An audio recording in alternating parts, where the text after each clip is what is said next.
К другим темам. Автопарк муниципального унитарного предприятия благоустройства пополнился новыми спецмашинами. Ключи от техники вручил глава Тувы. Приобретение техники стало возможным благодаря подпрограмме обеспечения организации жилищно-коммунального хозяйства специализированной техникой на 2014-2020 годы. Она действует в рамках государственной программы Республики Тыва о повышении эффективности и надежности функционирования жилищно-коммунального хозяйства.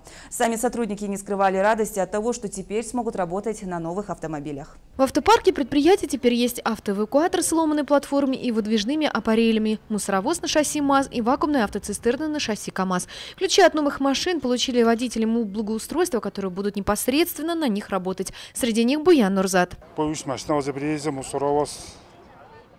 Работаю в МУП благоустройства уже почти 7 лет. Впервые получаю новую технику. Очень рад. Искренне благодарю. Для меня это стимул еще больше делать, чтобы наш город был чистым. Сотрудники МУП благоустройства действительно делают важное дело, подчеркнул Шалбан Караул. Кызыл – это лицо республики, а от того, какое это лицо, во многом зависит именно от работников жилищно-коммунального хозяйства. Мы должны чувствовать, что для горожан мы делаем лучшие условия, и этим мы должны гордиться, потому что улицы,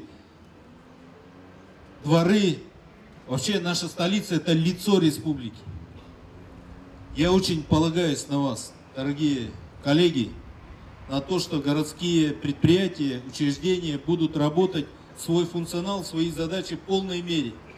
А от того, что вы делаете, должно становиться комфортно и уютно для наших жителей. Я очень полагаюсь на вас и надеюсь, и поздравляю вас с этим событием. На закупку спецтехники для нужд столицы потратили около 9,5 миллионов рублей. В целом в данном направлении в этом году сконцентрировали чуть более 14 миллионов рублей. Таким образом, еще 4,5 миллиона рублей республиканских средств пойдут в этом году на приобретение 3 единиц специализированной техники для организации коммунального хозяйства Кызылского района. Анастасия Маслова, Игорь Стародумов, телекомпания «Новый век».